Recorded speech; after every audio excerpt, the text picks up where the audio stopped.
இறுதி பேரி ஜோசப்பின் பல்லவி பிறந்த நாள். இந்த இரண்டு கருத்துக்களுக்காகவும் ஆர்வேலை மாற்றமாக முதல் ஆண்டு நினைவாக கேத்ரின் ராபர்ட், அந்தோனிமுத்து, ஜோயல் கிறிஸ்டியானோ, மாத நினைவாக மேரி ரோசரி, கே சுப்பிரமணி, சிகாமணி பிலோமினா ஆகியோருடைய ஆர்வேலை மாற்றுக்காகவும் ஒப்புக் கொடுக்கப்படுகின்றது.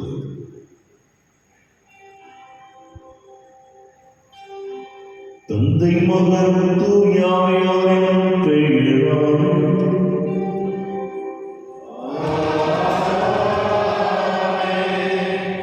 நம் ஆண்டவராகிய இயேசு கிறிஸ்துவின் அருளும் கடவுளின் அன்பும் தூய ஆவியாரின் நட்புறவும் உங்கள் அனைவரோடும் இருப்பதாக.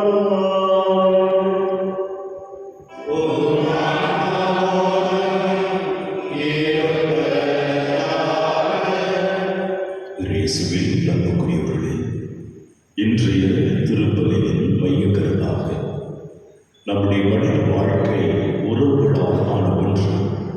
இந்த உறவுகள் பிளவுபடுகின்ற பொழுது மனிதம் மாறுபடுகிறது. ஆனால் இந்த உறவுகள் எந்த அளவுக்கு வளரும் என்று சொன்னால், நல்ல எண்ணங்கள், நல்ல இயல்புகள், நல்ல நல்ல முயற்சிகள் இவைகளெல்லாம் எடுக்கப்படுகின்ற பொழுது மனித உறவுகள் மேம்பட்டுக் கொண்டே இருக்கின்றன. ஆனால் அதற்கு மாறுபட்ட நிலை ஒன்று இருக்கிறது. மனிதன் எப்பொழுது சூழ்ச்சிகள் பலருக்கு எதிராக, பிறருக்கு எதிராக செய்ய ஆரம்பிக்கின்றாலோ அப்பொழுது நம்முடைய உறவுகள் வெளியிலும் சரி, குடும்பத்திலும் சரி மாறுபட்டதாக இருக்கிறது. மக்களினங்கள் ஏன் சூழ்ச்சிகள் செய்வதே என்ற கேள்வி வெளியில் கேட்கப்படுகிறது. நாம் சூழ்ச்சி செய்கின்ற மக்களினமா? சிந்திப்போம். இந்த தூய பலன்கள் உண்டான தேதி பெறுவதற்கு நம் பாவங்களை ஏற்றுக்கொள்வோம்.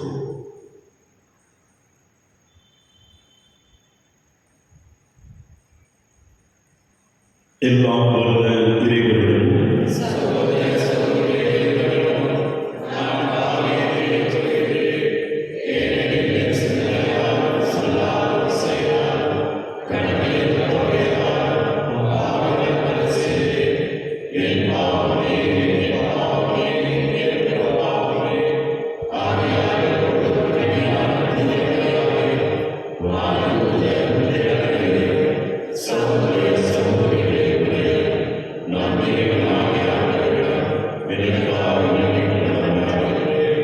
எல்லாம் வல்ல இறைவன் நம்பி இறக்க வைத்து நம் பாவங்களை மன்னித்து நம்மை நிலைவாழ்வுக்கு அழைத்துச் செல்வாராக.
மன்றாடுவோமா. இறைவா, உமது திருவை செழித்தோங்க புனித பீட்டர் ஷாரலுக்கு மறைசாட்சியின் மணிமுடியை சூட்டினீரே. பாஸ்க மகிழ்ச்சியில் திளைத்திருக்கும் நாங்கள் கிறிஸ்துவின் இறப்பு உயிர்ப்பின் மரணிகளில் அடிக்கடி பங்கு கொண்டு புது வாழ்வின் சாட்சிகளாக திகழ் தகுதி பெறுவோமா. உம்மோடு தூயாமையார் ஒன்றிப்பது இறைவனாய் என்றென்றும் வாழ்ந்து ஆட்சி செய்கிற எங்கள் ஆண்டவர் உம் திருமகனுமாகிய இயேசு கிறிஸ்து வழியாக உம்மை மன்றாடுகிறோம்.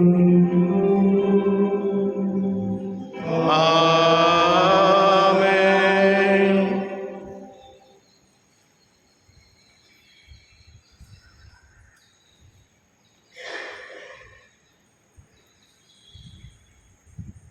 திருத்தூதர் பணி நூலிலிருந்து வாசகம். அந்நாள்களில் விடுதலை பெற்ற சீடர்கள் தங்களை சேர்ந்தவர்களிடம் வந்து தலைமை குருக்களும் மூப்பர்களும் தங்களுக்கு கூறிய யாவற்றையும் அறிவித்தார்கள். இவற்றை கேட்ட யாவரும் ஒரே மனதுடன் தங்கள் குரலை கடவுள் பால் எழுப்பி பின்வருமாறு மன்றாடினர். ஆண்டவரே, பின்னுலகையும் மண்ணுலகையும் கடலையும் அவற்றில் உள்ள அனைத்தையும் படைத்தவர் நீரே. எங்கள் தந்தையும் உம் ஊழியருமாகிய தாவீது வாயிலாக தூய ஆவி மூலம் வேற்றினத்தர் சீறி எழுவதே, மக்கள் இனங்களை வீணாக சூழ்ச்சி செய்வதே, உலகின் அரசர்களும் தலைவர்களும் ஆண்டவருக்கு அவர் தம் மெசியாவுக்கும் எதிராக அணிவகுத்து நின்றனர் என்று உரைத்தீர். அதன்படியே இந்நகரில் உம்மால் அருள்பொழிவு பெற்ற உம் தூய ஊழியராகிய இயேசுவுக்கு எதிராக ஏரோதும் பொந்தி பிலாத்தும் பிற இனத்தவர்களோடு இஸ்ரேல் மக்களோடும் ஒன்றிணைந்து ஒன்று திரண்டனர். உமது கைவன்மையும் உமது திட்டமும் முன்குறித்து அனைத்தையும் அவர்கள் செய்து முடித்தனர். இப்பொழுது கூட ஆண்டவரே, அவர்கள் அச்சுறுவதை பார். உம் அடியார் முழு துணிவுடன் உமது வார்த்தைகளை எடுத்துக் கூற அருள் தாரும். உமது தூய ஊழியர் இயேசுவின் பெயரால் உமது கையில் நீட்டி நோயுற்றவருக்கும் நலமளியும் அடையாளங்களை அருள் செயல்களையும் நடைபெற செய்யும். இவ்வாறு மன்றாடியவுடன் அவர்கள் கூடியிருந்த இடம் அதிர்ந்தது. அவர்கள் அனைவரும் தூய ஆவியால் ஆட்கொள்ளப்பட்டவர்களால் கடவுளின் வார்த்தைகளை துணிவுடன் எடுத்து கூறினர். இது ஆண்டவர் வழங்கும் அருள்வாக்கு. இறைவாக்கு நன்றி. பல்லவி. ஆண்டவரே, உம்மிடம் அடைக்கலம் புகுவோர் அனைவரும் பேறு பெற்றோர். ஆண்டவரே, உம்மிடம் அடைக்கலம் புகுவோர் அனைவரும் பேறு பெற்றோர். வேற்றினத்தார் சீறி எழுவதே, மக்களினங்கள் வீணாக சூழ்ச்சி செய்வதே, ஆண்டவருக்கு அவர்கள் அருள் பொழிவு பெற்றவர்களுக்கும் எதிராக பூவுலகின் அரசர்கள் அணிவகுத்து நிற்கின்றார்கள். ஆள்வோர் ஒன்று கூடி சதி செய்கின்றார்கள். அவர்கள் கூட்டிய காளைகளை தகர்ப்போம். அவர்களை வைத்த கன்னிகளை நம்மிடமிருந்து அருவருப்போம் என்கிறார்கள். ஆண்டவரே, உம்மிடம் அடைக்கலம் புகுவோர் அனைவரும் பேறு பெற்றோர். விண்ணுலகில் வீற்றிருப்பவர் எள்ளி நகைக்கிறார்கள். என் தலைவர் அவர்களை பார்த்து ஏளனம் செய்கின்றார்கள். அவர் சினமுற்று அவர்களை மிரட்டுகிறார்கள். கடும் சினத்தால் அவர்களை அலங்கரிக்கின்றார்கள். என் திருமலையாகிய சீயோனில் நானே என் அரசனை திருநிலைப்படுத்தினேன். பல்லவி. ஆண்டவரே, உம்மிடம் அடைக்கலம் புகுவோர் அனைவரும் பேறு பெற்றோர். ஆண்டவர் ஆணையிட்டு உரைத்ததை நான் அறிவிக்கின்றேன். நீர் என் மைந்தர், இன்று நான் உம்மை பெற்றெடுத்தேன். நீர் விரும்புவதை என்னிடம் கேளும். பிற நாடுகளை உமக்கு உரிமை சொத்தாக்குவேன். பூவுலகம் அவர் கடை எல்லைகளை உமக்கு உடையதாக்குவேன். இரும்பு கோளால் நீர் அவர்களை தாக்குவேன்.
பரிசேயர் ஒருவர் இருந்தார்.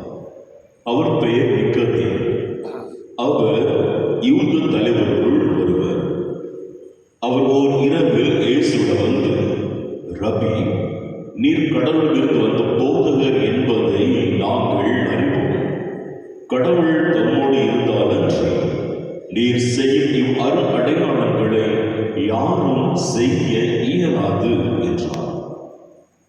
இயேசு அவரை பார்த்து, மறுபடியும் பிறந்தாலன்றி எவரும் இறை ஆட்சியை காண இயலாது என மிக உறுதியாக உமக்கு சொல்லுகிறேன் என்றார்.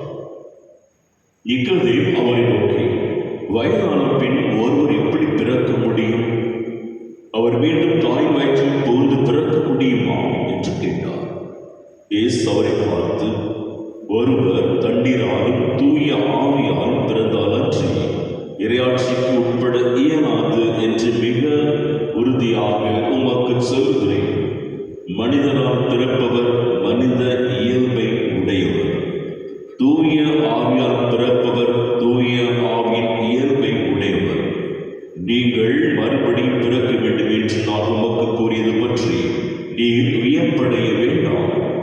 காற்று விரும்பிய திசையில் வீசுகிறது, அதன் ஓசை உமக்கு கேட்கிறது, ஆனால் அது எங்கிருந்து வருகிறது என்றும் எங்கு செல்கிறது என்றும் உமக்கு தெரியாது.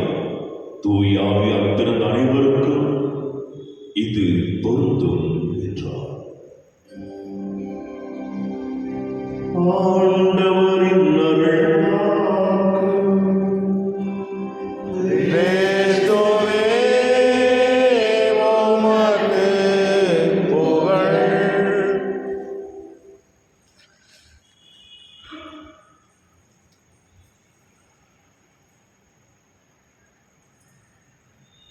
இயேசுவில் அன்புக்குரியவர்களே, மீண்டும் உங்களுக்கு இந்த மறைவுரை பகுதிக்கு போடுவதற்கு முன்னதாக இன்றைய வழிபாட்டினுடைய மைய கருத்தை சற்று நினைவுக்கு கொண்டு வருகின்றேன். நம்முடைய வாழ்க்கை உணர்வுகளால் ஆன ஒன்று. ஆனால் வாழ்க்கை சிறப்பாக அமைய வேண்டும் என்றால் நம்முடைய எண்ணங்கள் சிறப்பான எண்ணங்களாக இருக்க வேண்டும். அவை மாறுபடுகின்ற பொழுதுதான் நம்முடைய உறவுகளும் சிதைகின்றன. மக்களினங்கள் எப்படிப்பட்ட மக்களினங்களாக நாம் என்றால் இங்கே இருக்கின்ற மட்டுமல்ல, மாறாக உலக மக்கள் இருக்கின்றார்கள். பார்க்கின்ற பொழுது நல்ல நல்ல காரியங்களை செய்கின்ற மக்கள் இருக்கிறார்கள். மக்கள் இனங்கள் என்று சொல்கின்ற மக்கள் என்று நான் சொல்லப்படுகிறேன். இந்த நேரத்தில் நல்ல நல்ல காரியங்கள் செய்கின்ற மக்கள் இருக்கின்றார்கள், சாதனை செய்கின்ற மக்கள் இருக்கின்றார்கள், பிறருக்கு நல்ல நல்ல இரக்கமிக்க காரியங்கள் செய்யக்கூடியவர்கள் இருக்கிறார்கள், சமூக சீர்திருத்தவாதிகள் இருக்கின்றார்கள், இரக்கப்படி செய்யக்கூடிய மக்கள் இருக்கின்றார்கள். இவர்கள் மட்டும்தான் இருக்கின்றார்களா என்று பார்த்தால் இன்றைய முதல் வாசகத்தின் அடிப்படையிலும் பதினெட்டு பார்க்கின்ற பொழுது மக்கள் இனங்கள் வீணாக சூழ்ச்சிகள் செய்வதாக இந்த விவிலியத்தில் நாம் பார்க்கிறோம். இன்றைய வாசகம் பதினெட்டு வழியாக. எனவே இந்த சூழ்ச்சி செய்யக்கூடியவர்கள் யார் என்று பார்க்கின்ற பொழுது எதற்காக சூழ்ச்சிகள் செய்கிறார்கள் என்றால் பதவிக்காக, பணத்திற்காக, பிறருடைய சொத்துக்களை அபகரித்துக் கொள்ள வேண்டும் என்பதற்காக பலர் இப்படிப்பட்ட சில சூழ்ச்சிகளை செய்யலாம்.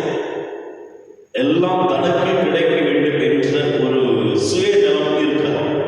அதே போல பிறருக்கும் எதுவும் கிடைக்கக்கூடாது என்று எதிர்மறையை பார்க்கின்ற பொழுது சில சொல்லியிருக்காங்க, இது எனக்கு கிடைக்க வேண்டிய வேலை, இது எனக்கு கிடைக்க வேண்டிய இடம், இது எங்களுக்கு கிடைக்கக்கூடிய வெற்றி, ஆனால் எங்களுக்கு கிடைக்காதபடி செய்து விட்டார்கள், சில சூழ்ச்சிகள் செய்து விட்டார்கள் என்று சொல்ல கேள்விப்பட்டிருக்கிறோம். விவிலியத்தில் நாம் பார்க்கிறோம் எங்கெல்லாம் சூழ்ச்சிகள் இடம்பெற்றிருக்கின்றன பார்க்கின்ற பொழுது தொடக்கத்தில் பாவம் நுழைந்தது பாம்பினுடைய சாத்தானுடைய சூழ்ச்சியினால் தான். தொடக்கம் 3:1 பார்க்கலாம்.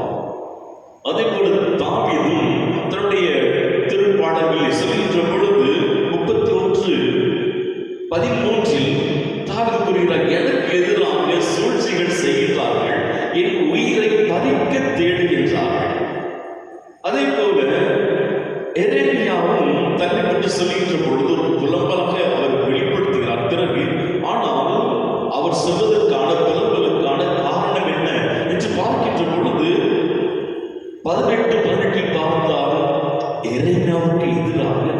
சூழ்ச்சி செய்வோம். அவர் ஒரு இறைவாக்கினர். அவர் என்னெல்லாம் நமக்கு சொல்லிக் கொடுத்து கொண்டிருக்கிறார். எனவே எரேமியாவுக்கு எதிராக நாம் சூழ்ச்சிகள் செய்வோம், அவருடைய உயிரை எடுத்துவிடும் என்று அந்த மக்கள் இன்னும் பேசுவதாக சொல்லப்பட்டு இருக்கிறது. இயேசுவும் பிடிக்கப்பட்டது சூழ்ச்சினால் தான். மத்தேயு நற்செய்தியார் 26:4 பார்க்கலாம். இந்த சூழ்ச்சினால் என்ன பார்க்கின்ற பொழுது, மனிதனுடைய மனதிலே பித்த நாட்டம் இருக்கின்ற பொழுது, கபடம் இருக்கின்ற பொழுது, இது ஒரு மனிதனுடைய மனநிலை வெளிப்படுத்துகிறது. ஆனால் யாரது வீரியத்திலே கபடற்றவர் இருக்கிறார்களா என்று பார்த்தால், இயேசு தன்னுடைய பேசிக்கொண்டு இருக்கின்ற பொழுது நத்தனியலை பார்ப்பார். நத்தனியில் வருகின்ற பொழுது, இவன் உண்மையான இஸ்ரவேலின் கபடற்றவன். இயேசு பயன்படுத்திட்ட வார்த்தையை பாருங்கள். இவன்கிட்ட எந்த சூழ்ச்சியுமே கிடையாது, எந்த மனிதனிடம் எந்த சூழ்ச்சியுமே கிடையாது என்று பார்க்கின்ற பொழுது ஒரு மனிதன் எப்படி இருக்க என்பதை பற்றி நாம் அறிய முடிகிறது. எனவே சூழ்ச்சி என்ற அந்த தீய எண்ணங்களிலிருந்து, மாறுபட்ட எண்ணங்களிலிருந்து நாம் விடுபட வேண்டும் என்று சொன்னால், இன்று வாசிக்கப்பட்ட வாசல் அடிப்படையில் புதிய மனிதனாக நாம் ஒவ்வொருவருமே பிறக்க வேண்டும். புதிய மனிதனாக என்றால் நம்முடைய எண்ணங்கள் புதியதாக எப்பொழுதுமே மாறிக்கொண்டே இருக்க வேண்டும். தவறுகள் செய்கிறோம், தவறி விடுகிறோம், ஆனால் அதில் வீழ்ந்து விடக்கூடாது என்பதற்காகத்தான் எழுந்து நட 3 தடவை இயேசு விழுந்து மீண்டும் எழுந்தது. நாம் வீழ்ந்தாலும் கூட எழுந்து நடக்க வேண்டும், புதிய மனிதனாக மாற வேண்டும் என்பதுதான். எனவே இந்த சூழ்ச்சி என்று பார்க்கின்ற பொழுது ஓம் இயல்பின் செயலை குறிக்கிறது. எதனால சூழ்ச்சி செய்கிற மனிதன்? பொறாமைப்படுவதால். திருத்தூர் பவுல் கலாத்திற்கு எழுதிய மடல் 5:20 சொல்கிறார், ஓம் இயல்பின் செயல்களில் ஒன்று பொறாமை. இந்த பொறாமையினால்தான் இந்த கபடி வருகிறது, இந்த கபடினால்தான் சூழ்ச்சிகள் எழுகின்றன. எனவே திருத்தூர் பவுல் மீண்டும் தொடர்வார். இந்த கலாத்திற்கு 5:22 ஊன் இயல்பின் செயலை மறந்துவிட்டு தூய ஆவியாருக்குரிய செயல் அணிந்து கொள்ளுங்கள். இந்த கணிகளில் ஒன்று என்ன தெரியுமா? நன்னயம்.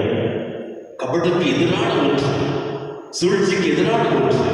நன்னயம் கொண்ட மனிதராக அந்த கண்ணியை சுவைக்கின்ற மனிதர்களாக வாழ வேண்டும். நிறைவாக ஒவ்வொரு நாளும் இத்தகைய சூழல் நாம் தள்ளப்படுகின்ற பொழுது திருப்பாடல் ஆசிரியர் பாடல் சொல்வது போல 51:11 கடவுளை தூயது உள்ளத்தை என்னுள்ளே படைத்துள்ளோம் என்று வேண்டுவோம். இறைவனில் நின்று வாழ்த்து பெறுவாராக.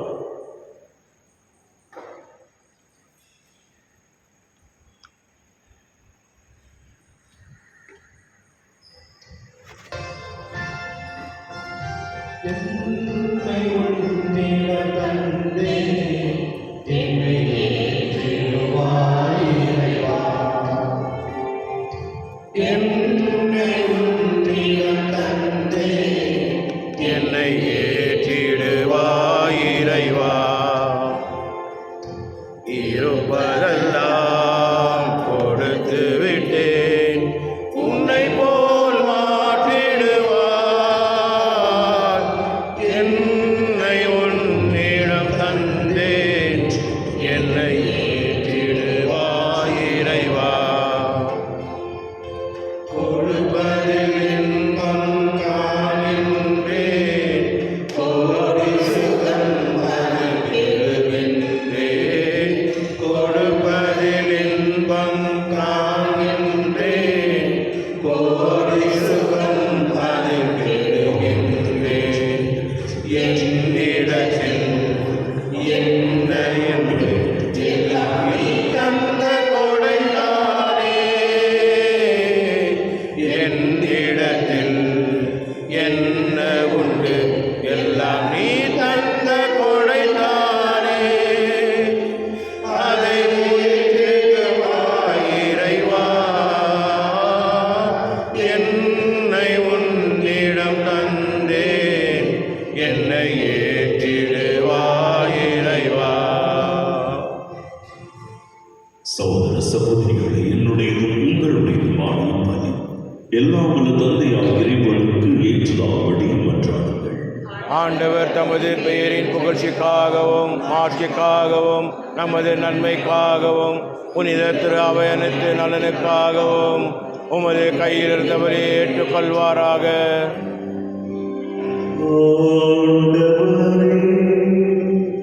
அக்களின் பொறுத்து அவையின் காணிக்கைகளை ஏற்றுக்கொள்ள வேண்டும் என்றும் இப்பெருமகிழ்ச்சிக்குரிய காரணத்தை நீ தந்திருப்பதால் அதன் பயனாகிய முடிவில்லா பேரின்பத்தை எங்களுக்கு அருள்வீராக. எங்கள் ஆண்டவராகிய கிறிஸ்து வழியாக உம்மை மன்றாடுகின்றோம்.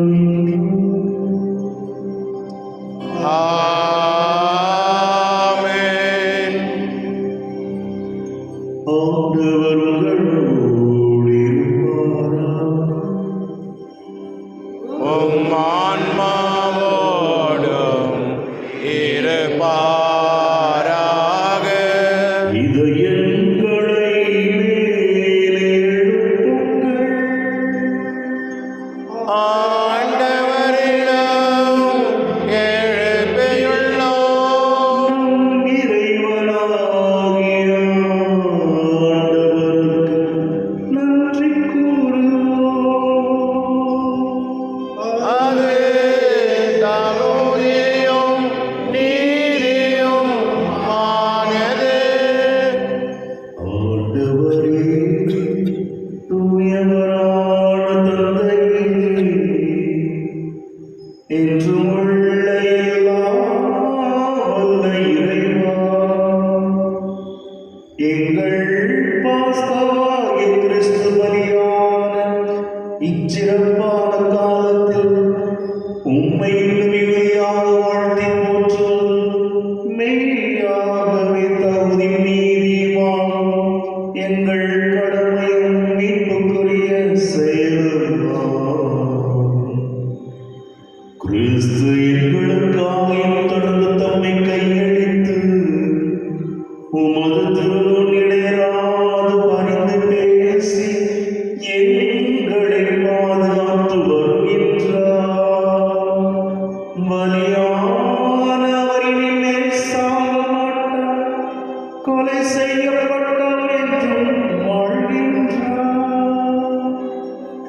ஆகவே பாச மகிழ்ச்சி பொங்க அனைத்துலை மாதர் அனைவரும் மக்களுக்கின்றனர்.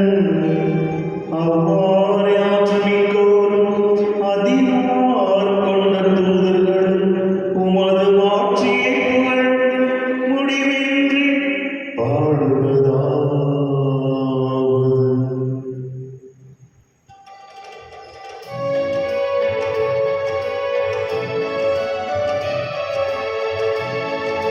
தூயவர் தூயவர் தூயவர் வான்படைகளின் கடவுளம் ஆண்டவர்.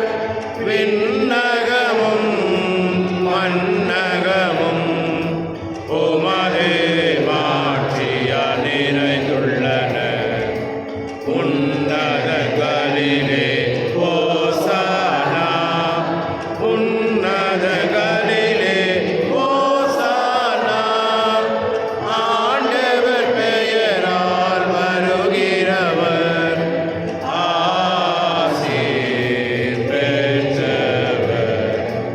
உன்னதங்களிலே ஓசானா, உன்னதங்களிலே ஓசானா.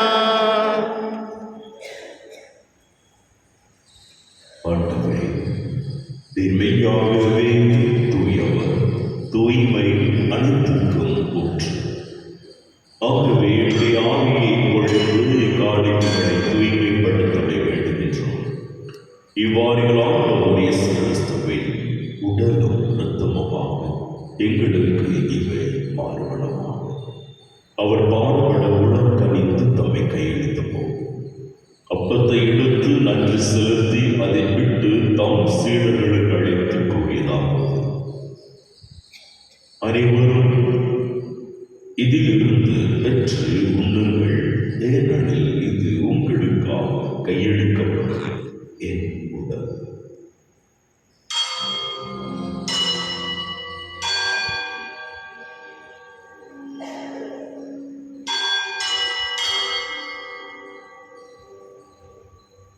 அவ்வளவே இரவு விருந்தை அருந்திய பின் கிண்ணத்தை எடுத்து மீண்டும் உமக்கு தம் சீடர்களுக்கு அளித்து அவர் கூறியதாவது: அனைவரும் இதிலிருந்து பெற்று பருவங்கள், ஏனெனில் இது புதிய நிலையான உடன்படிக்கைக்கு உரிய என் இரத்தத்தின் கிண்ணம். இது பாவ மன்னிப்புக்கென்று உங்களுக்காகவும் பலருக்காகவும் சிந்தப்படும். இதை என் நினைவாக செய்யுங்கள்.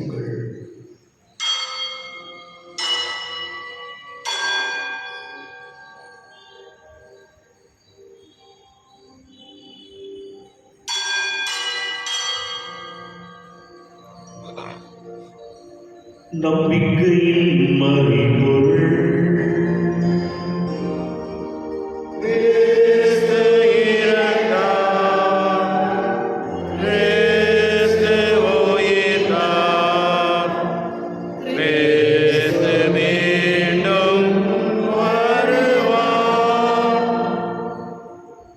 ஆகவே ஆண்டவரே, நாங்கள் கிறிஸ்துவின் இறப்பினையும் உயிர்ப்பினையும் நினைவு கூர்ந்து வாழ்வதன் அப்பத்தையும் மீட்பளிக்கும் கிண்ணத்தை ஒப்புக் கொடுக்கின்றோம். உம் திருமணின்று ஊழியம் புரிய தந்தவர்கள் நீங்கள் ஏற்றுக்கொண்டீர். எனவே உமக்கு நன்றி செலுத்துகின்றோம். மேலும் கிறிஸ்துவின் உடலிலும் இரத்தத்திலும் பங்குகளும் எங்களை தூயாவியார் ஒன்று செய்ய வேண்டும் என மெத்தாழ்மையுடன் கொண்டாடுகின்றோம். ஆண்டவரே, உலகெங்கும் வரவேற்கும் ஒரு திருஅவையை நினைவு கூர்ந்ததும் எங்கள் பேராயர் பீட்டர், துணை ஆயர்கள் சதீஷ், சுசேநாதன், எல்லா திருநிலையினராக அனைவரோடும் ஒரு திருஅவையார் மேல் நிறைவரச் செய்தது. மேலும் நீர்த்தெழும் எதிர்நோக்குடன் துயில் கொள்ளும் எங்கள் சகோதர சகோதரிகளையும் இறந்தோர் அனைவரையும் இரக்கத்தோடு நினைவு கூர்ந்து உமது திருமுக ஒளியினுள் ஏற்றருளும். எங்கள் அனைவர் மீதும் இரக்கமாயிரும். கடவுளின் கன்னி தாயான புனித மரியா, அவருடைய கடவுளான புனித யோசேப்பு, புனித திருத்தூதர்கள், இவ்வுலகில் போக்குவந்தவராய் இருந்தோராகிய புனித அனைவருடனும் நாங்கள் நிலை வாழ்வில் பங்குகளை தகுதி பெற்று திருமகன் இயேசு கிறிஸ்து வழியாக உம்மை புகழ்ந்தேற்றும் வரம் அருளாகி மன்றாடுகின்றோம்.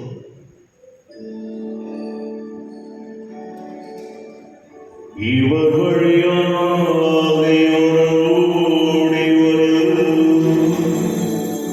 எல்லாம் வல்ல இறைவனாகிய தந்தையே, தூய ஆவியாரின் ஒன்றிப்பில் எல்லா புகழும் ஆட்சியும் என்றென்றும் உமக்கு உரியதே.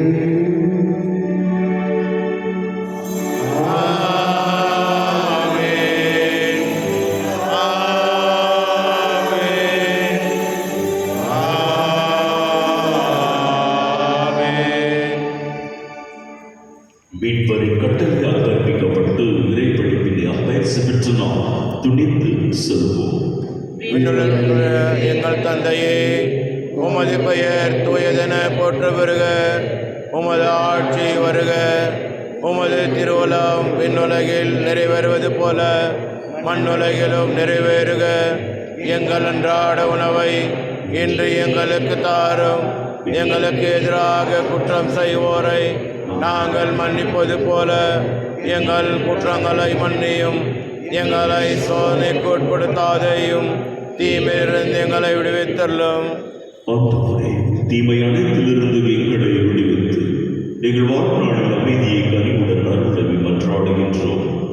உமது இரக்கத்தின் உதவியால் நாங்கள் பாவத்திலிருந்து எப்போது விடுதலை பெற்று யாதொரு கலக்கமும் இன்றி நலமாயிருப்போம். நாங்கள் எதிர்நோக்கி இருக்கும் பேரின்பத்திற்காகவும் என் மீட்பராகிய இயேசு கிறிஸ்துவின் வருகைக்காகவும் காத்திருக்கின்றோம்.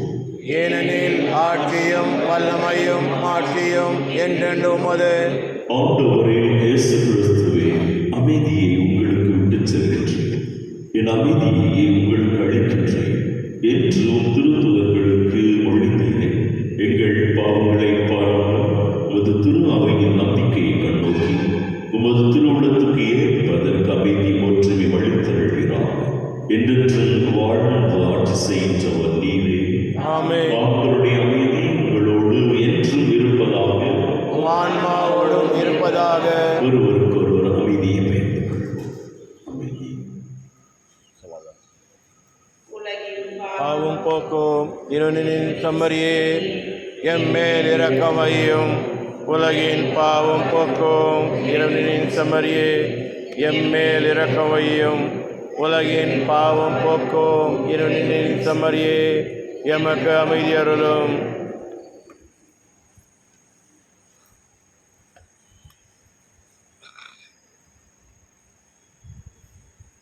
இதோ இறைவனின் செம்மறியார், இதோ உலகின் பாவங்களை போக்குபவர்.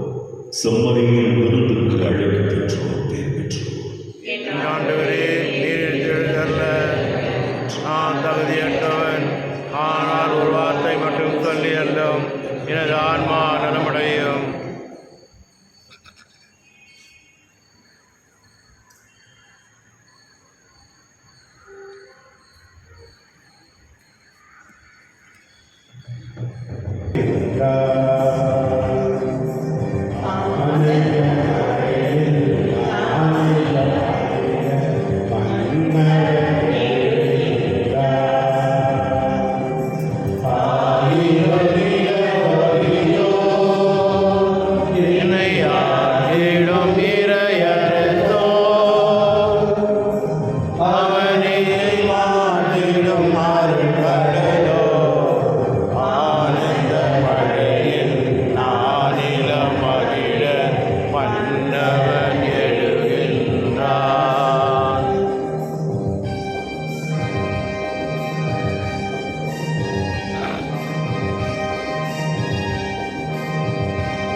யோபலியாவின் இறைவேற்றை எதிர்நோக்கி எங்களின் தண்ணீர் செல்வதாக படைப்பணித்தோடு இணைந்து புதிய விண்ணகம் புதிய மன்னகம் நோக்கிய எம் பயணத்தில் நற்செய்தியின் விதைகளை நாடும் வளர்க்கும் நல்லோராய் எம்மை மாற்றுவீராக. நீமையின் நூலை கொண்டாட்டம் மற்றும் பங்கின் நூலை கொண்டாட்டம் ஆகியவற்றில் அருளும் ஆசிரும் இன்னக செல்வங்களின் மீதான உண்மையான நாட்டத்தை எம்மில் தூண்டி எழுப்புவதாக. எம் மண்ணின் பாதுகாவலராகிய மீட்பர் இயேசுவின் தூய்மை இதயத்திலிருந்து வருகின்ற மகிழ்ச்சியையும் அமைதியையும் படைத்திருக்கும் பகிர்ந்து கொடுக்கக்கூடிய திருத்தூதர்களாக எம்மை மாற்றுகிறார். எல்லா ஆட்சியும் புகழும் ஆராதனையும் உமக்கே உரித்தாகுக. ஆமென்.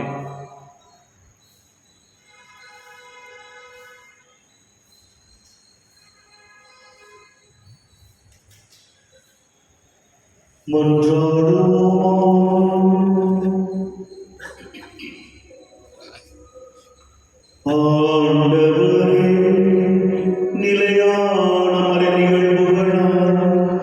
புதுப்பிக்க திருமணமான மக்களை கனிவுடன் கண்ணோக்கியருமை வேண்டும் என்றும் அதனால் அவள் மாற்றிக்குரிய உடலின் அழிவற்று விட்டுள்ளதற்கு வந்து சேர எங்கள் ஆண்டவராகிய கிறிஸ்து வழியாக உம்மை மன்றாடுகின்றோம். ஆமென். ஆண்டவர் உங்களோடு இருப்பாராக. உம் ஆன்மாவோடும் இருப்பாராக. எல்லாம் வல்ல இறைவன் தந்தை மகன் தூய ஆவியார் உங்கள் அனைவருக்கும் ஆசி வழங்குவாராக. ஆமென். சென்று வாருங்கள், திருப்பலி நிறைவேற்று. இறைவாக்கு நன்றி.